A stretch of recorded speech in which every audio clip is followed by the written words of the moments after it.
بندہ سمجھتا ہے میں سودی کاروبار کر رہا ہوں، لیکن اس کے باوجود بھی میرا کاروبار تو چل رہا ہے۔ میں سودی کاروبار کر رہا ہوں، لوگ تو میری عزت کر رہے ہیں، مسجد کی کمیٹی کا میں صدر بھی ہوں، میں معززین شہر میں شامل بھی ہوں، لوگ مجھے جلسوں میں مہمان خصوصی بھی بلاتے ہیں، میں ایم پی اے بھی منتخب ہو گیا ہوں، مجھے وزارت کا قلمدان بھی سونپ دیا گیا ہے۔ تو میاں اللہ کی نظر میں ان چیزوں کی اہمیت ہی نہیں ہے۔ یہ چیزیں ہوتی کیا ہیں؟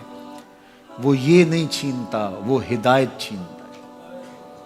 وہ روٹی نہیں چھینتا، وہ تو نمرود کو بھی روٹی دیتا تھا۔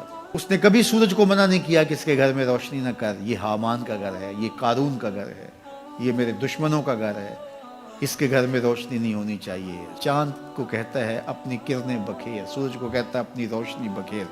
جس طرح باجزید کے گھر میں روشنی ہوتی ہے، اس مکار کے گھر میں بھی ایسی روشنی ہوتی ہے، فرق نہیں پڑتا۔ تو وہ کرم نوازیاں تو نہیں رکتی، لیکن اللہ جب کسی سے ناراض ہوتا ہے تو اس سے ہدایت کی توفیق سلب کر لیتا ہے، تو اعلان جنگ ہوتا ہے۔ تو پھر وہ ٹکرے بھی مار رہا ہو تو اس کی رسم کی نماز ہوتی ہے، اس کا ماتھا جھک رہا ہوتا ہے، دل نہیں جھک رہا ہوتا، چونکہ ہدایت سلب کر لی گئی۔ جب اندر سے روح ہی نکال لی جائے تو باقی بچتا کیا ہے؟ یہ بات ذہن میں رکھیے گا کہ اللہ تعالیٰ جل شانہ نے ہمیں جن کاموں سے روکا ہے، جن کاموں سے منع کیا ہے، ان کاموں کے کرنے میں ہمیں کبھی بھی بھلائی اور خیر نہیں مل سکتی۔ یہ ہم جب اچھی طرح سے ذہن نشین کر لیں، اگر اللہ پر ہمارا یقین اور یقیناً اس پر ہمارا ایمان ہے، تو پھر وہ امر جو اللہ کی طرف سے جن سے روک دیا گیا، تو ہم کبھی بھی ان کے قریب تک نہ جائیں، اور جن کاموں کے کرنے کا اسے حکم دیا گیا اس کی حکمتیں نہ بھی ہمیں معلوم ہوں۔ آج جدید سائنس تحقیقات کرتی ہے تو ہمارے سامنے آتا ہے کہ وضو کے کیا فوائد ہیں۔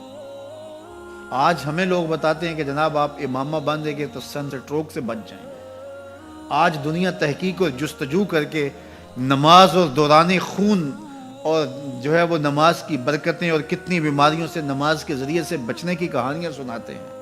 اچھی بات ہے، نماز سے صحت پہ اثر پڑتا ہے، یہ اچھی بات ہے کہ وضو سے بہت ساری بیماریوں سے نجات ملتی ہے، یہ اچھی بات ہے کہ سر پہ امامہ باندھ لیں تو سن سٹروک سے بچ جاتے ہیں، یہ اچھی بات ہے کہ آپ روزہ رکھتے ہیں تو کینسر جیسے امراض سے آپ کا بچاؤ ہوتا ہے، یہ اچھی بات ہے کہ فلاں عمل کرتے ہیں تو فلاں ہوتا ہے۔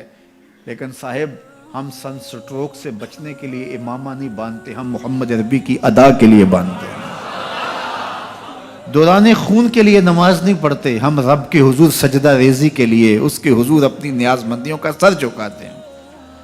تو حکمتیں بھی ہیں، وہ برکتیں ذیل میں آتی ہیں۔ تو یہ بات ذہن میں رکھیے گا کہ حکمتیں معلوم نہ بھی ہوں تو ہم عمل کرتے ہیں۔ یہی تو ہے کہ یومنون بالغیب۔